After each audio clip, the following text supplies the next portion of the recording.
Hi, good morning. There's a lot to cover, and I hope that I do these topics justice because they're very important. So, yesterday we had a mass shooting at a newspaper where 5 journalists were killed. And I put this blame solely on the Republican president and the Republican Party, the Republican voters, white conservative America, who thinks that the one check that American citizens have on our government, which is the free press, and enshrined in our Constitution, is now the enemy of the people. And I'll tell you why that they think this. Because back during Reagan and Bill Clinton's administration, they did more to undermine the free press than anybody else before them. Bill Clinton, a Democrat, actually repealed the Truth and Fairness Doctrine, which stated unequivocally that the press had to report the truth, that all facts had to be considered. There was no right or left media. There was just the media. And the news worked really well at that time. So Bill Clinton says, oh, we can live without truth in the media. And that led to Fox News, conservative talk show radio.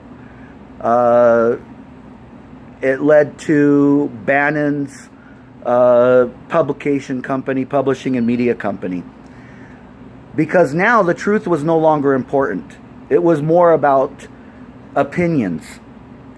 And they frame truth or reporting in opinion news as being true and factual. There are no facts and opinions unless you are basing your opinion on truth and facts.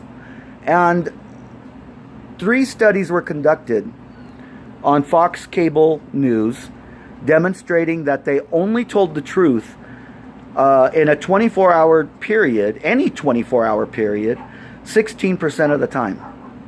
Which meant that 84% of the time, they were just bold-faced lying. Now, what were the effects of that? The effects of that were that the viewers and subscribers to Fox News and conservative media were wrong about every topic they were questioned on, factually. They just did not possess the facts. And what's sad is that these people who spend their day in front of Fox News television knew less than someone who watched no news at all. So you can say what you want about that. I think that the facts are in on the way media operates today. Yes, it has bias. That is a fact. And when Donald Trump attacks the media as fake news, he's not entirely wrong. But let's disseminate that a minute. When Trump says that the media is fake, what he's really saying is this outlet aired or reported a negative story about me, so it's fake. And there is a difference between negative and fake or lies. We know that to be true. Negative just means, that would be like me saying, Hitler killed 6 million Jews. That is a negative story about a negative person that is completely true. It's not fake. So fake news would be Donald Trump has restored the American image around the world, and everybody thinks that we are the best. We rank 34th in the world as far as the well-being of citizens in this country. 34th out of 36. So no, we're not the best. See, that would be fake news, saying that we were the best. So understand very clearly that Donald Trump's attacks on the media are not because they are fake. It's because they are telling the truth, which casts him in a bad light. So yesterday we had 5 people killed who are journalists who are trying to do their job. And where are Republicans with this? I mean, Dana Loesch with the NRA has attacked the media. Donald Trump has attacked the media. Every Republican you give an opportunity to speak will attack the media because they are reporting negative stories on the party and the president. And it led to the death of 5 people. Now, Charles Manson, who served a life term in prison, died in prison, never killed anybody that I know of. I could be wrong, and you can fact check me, because I'm not quite, the story of the Manson killings is a confusing story. And he actually didn't kill Sharon Tate himself. It was his followers who were incited by his rhetoric and his words to go and commit those murders. And that's one of the reasons Charles Manson is in prison, or was in prison. So what is the difference between Charles Manson inciting a person to go and commit murder and Donald Trump inciting a person to go and commit murder? Bill O'Reilly, who is a Fox News personality, attacked an abortion doctor day after day on his show until somebody killed him. Planned Parenthood was attacked after Carly Fiorina and that fake video she used to attack Planned Parenthood incited a person to go in and commit a mass murder in a Planned Parenthood facility. What is the difference between Carly Fiorina and Charles Manson? Money, maybe. Maybe that's the reason Bill O'Reilly and Carly Fiorina got away with inciting others to commit murder. And it doesn't take a big leap for you to believe that money had everything to do with this. And the fact that they are white. And I know Charles Manson is white, but he's a poor white man who had... I'm not defending Manson. I'm just saying there is a difference between the way the justice system works for a rich person and a poor person. And do you think Donald Trump is going to be charged for inciting violence? Probably not. And I venture to say this is the first of many attacks on journalism in this country committed by right-wing fanatics. Oh, excuse me, my sinuses are just running today.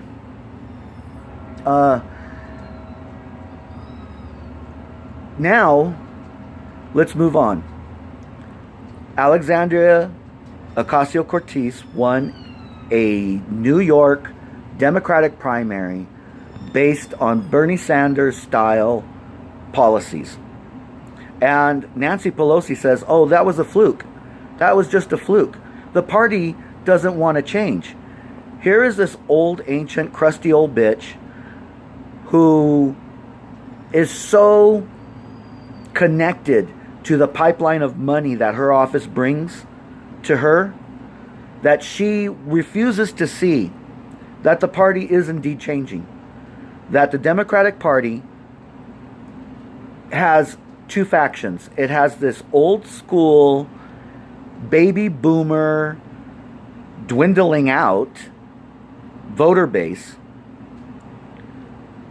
and you have this next generation of hardworking American Democrats who are saying the party no longer represents working class people, and we want people who represent working class people in office.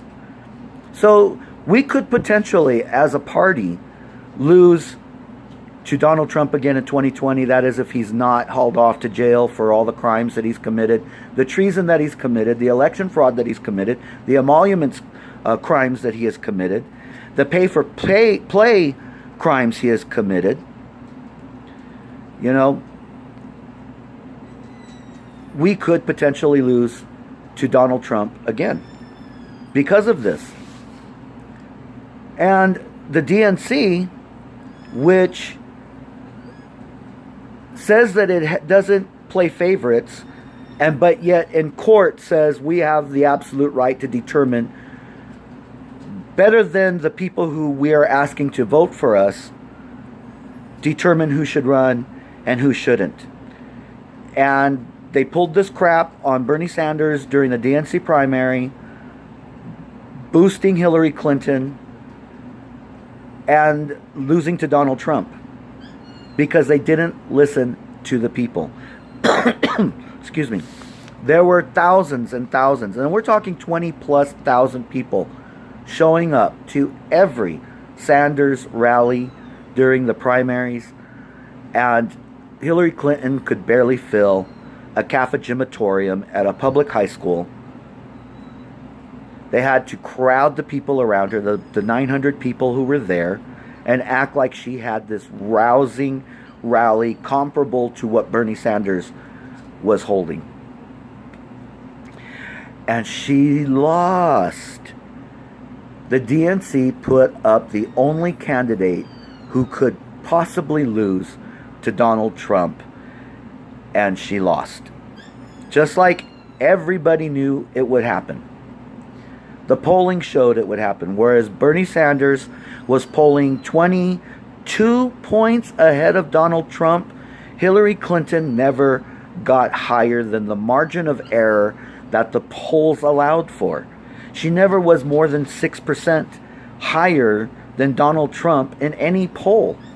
And yet they still believed for 1 second that a single-digit lead was going to allow Hillary Clinton to win the presidential race. And once again, you know, I hate to say it again, they were wrong. So what is their response to that? The DNC has created a rule that you have to be an avowed Democrat to run in a DNC primary. This puts Bernie Sanders out of the DNC primaries because he's still an independent. And they say that he can't lead the Democratic Party because he's not a true Democrat. Well, actions speak louder than words. Bernie Sanders has had more than 350 pieces of legislation passed under his tutelage, where he brought both Democrats and Republicans to the same table, and they compromised and they passed the legislation.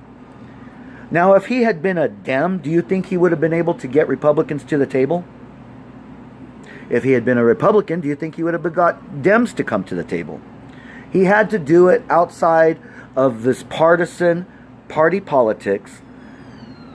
And to me, that's what a leader does. A leader doesn't take sides when they're trying to govern all of America.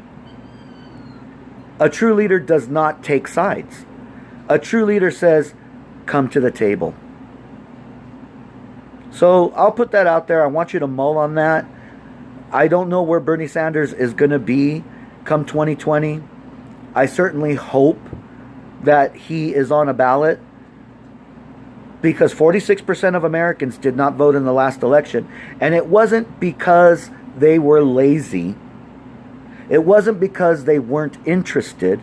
It was because both the Republican National Convention and the Democratic National Convention put up the two worst candidates they could find, and then got upset when people, almost half the people in this country registered to vote, stayed home and said, I'm not voting for either of them. That's a shame. And it's these parties wish that you don't think like that. That you get in line with their choice and support their choice for these offices. And that's not the American way. It's one vote, one voice. Popular votes should always win. Hillary Clinton did win the popular vote by 3 million votes. Donald Trump reacts to that by saying 3 million illegals voted in California alone. And it's not true, of course. It's not true. But if it was, if he thought for 1 second that the election was so rigged, why accept the office of presidency if you think that the election was rigged? Anybody else would say, you know what, we have evidence that the Russians have hacked 23 conservative state elections. 23. That's almost half this country. They infiltrated social media. They've infiltrated the parties. And we need to call a special election. We need to use only non-hackable paper ballots and have a new election, and we'll see where we're at. No, I won, even though the election was rigged, and all these illegals voted in the election. It doesn't make any sense, and it shouldn't make any sense because there is no sense to it. So, are elections important? Yes. Do elections have consequences? Yes. One of the consequences is now, if you look at it technically, Trump is going to be able to appoint 1, maybe 2 Supreme Court, 3. He might be able to do 3 if Clarence Thomas decides to retire as well. 3 Supreme Court appointments. Here is a man, the President of the United States, who has countless investigations against him for treason, collusion, pay to play, who won, according to him, by a rigged election, who is going to be able to tilt the Supreme Court, which that is just bogus. The fact that we have party politics playing out in the highest judicial branch of our government. That blows me away. Because then our rights are going to be based and ruled on according to party politics. What does that mean for you and me? Well, I'm a gay man. I was married. I don't know if I'll ever get married again, but if that situation occurs, I would like to, But because of this Supreme Court situation, gay marriage can be overturned, Roe versus Wade can be overturned, Brown versus the Board of Education can be overturned. Are they going to overturn the Civil Rights Act? Will that be challenged? Absolutely. Abso-fucking-lutely. All of these things will be challenged in a partisan, conservative-leaning Supreme Court. Is that how you think our judicial branch of government should operate? Or should they rule according only to the Constitution and what its intentions were? Not what their party politics call, but what the Constitution has laid out.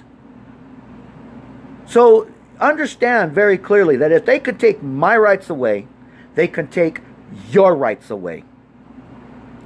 White people in this country seem to think that because they are white, that they have privilege in this country. That flies in the face of the Constitution, even though the Constitution was written for white people. That's what another thing you don't understand. Constitution was written for white people and only white people in mind. And that's why, I'm grateful for the fact that we can amend the Constitution, because it's only because people have fought for their equal rights, women the right to vote, blacks the right to eat at a lunch counter and drink out of a water faucet and vote in an election. Because we have fought for those rights that we got them. Even though, by the very nature of the Constitution, if it was applied, as it says, to all men who were created equal, nobody in this country should have to fight for one fucking right at all. So understand very clearly, once again, I know you're not interested in politics, but politics is interested in you. My third commentary is about Social Security and Medicare. This is a hot topic in our country, and I don't understand why. First of all, Republicans want to say they stand against socialism, and that's the reason why they oppose these programs, because they're socialist. And I'm like, yeah, and what's your point? Because it's not a bad idea for the hardest working people in this country to take a minor deduction in their payroll check every week. Check your checks, check your payroll. You have paid into these programs every time you get paid. This is your money that has been set aside for your future health care costs when you retire and your future retirement income. Because not everybody is a stock genius. Not everybody is an entrepreneur. Not everybody is a movie star. Not everybody is an entertainer. Some of us actually have to work the daily jobs that keep this country going and feed our families while our wages are being lowered 5.5% since the Trump tax cuts have taken place, and our hours are getting cut, our benefits are getting cut. This program was set up to make sure that the hardest working Americans in this country, when they retired, did not live in poverty. Social Security and Medicare does not come from any federal tax revenues. Those come out of your fucking check. That is your life savings. That is your medical insurance. Republicans just passed a bill where they're going to strip the $4 trillion surplus of Social Security to fund Trump tax cuts for the rich. Then they're going to come out and they're going to say, when that money is gone, see, we told you Social Security was broken. It's not broken. There's nothing wrong with these programs, but Republicans cutting it and cutting it and cutting it and cutting it. Right now, the median income of anyone living on Social Security is between $8,000 and $10,000 a year. With that, they have to pay to buy private insurance to close the holes in Medicare coverage, pay their rent, buy their food, pay their bills. Because if you are on Social Security, you're not allowed to own a home.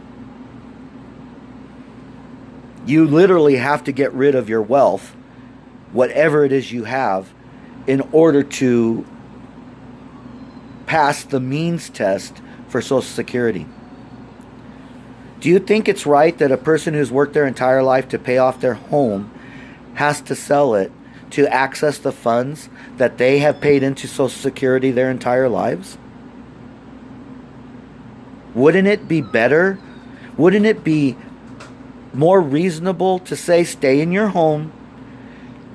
We're only going to give you $8,000 a year, but if you don't have to pay rent on that home or a mortgage on that home, you might make it on $8,000 a year, right? You might if you didn't have to pay rent. Right now, the average rent across this country is $1,100 a month, and that is for the smallest apartment. So given that anybody who is surviving on Social Security and Medicare could only live in their apartment for 8 months, less than 8 months, a year, because of that.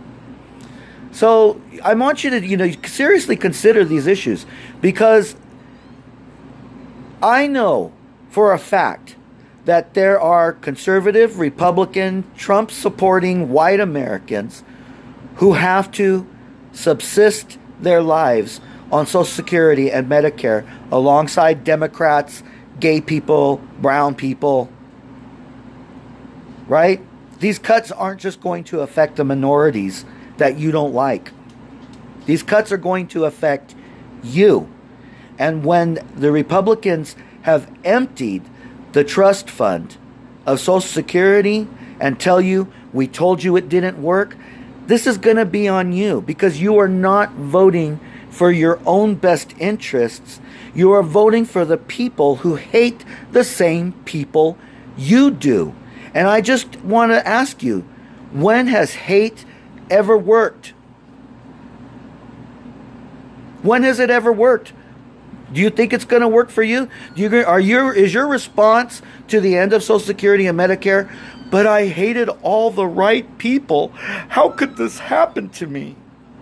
What am I going to do? I'm 80 years old and now I have to find a job. Is that going to be your response? It is time for a party of the people. Bernie Sanders, step the fuck up. It is time for a party of the people. The Democrats do not want you. But let me remind you that the highest number of Democrats who voted in the last election was only 23%. That is not a majority. 46% of people who did not vote are seeking another way. That's a majority. 46% against the 23% who voted for Hillary and the 22% who voted for Trump. Right? 46 is higher than 45, right? That's still a fucking majority.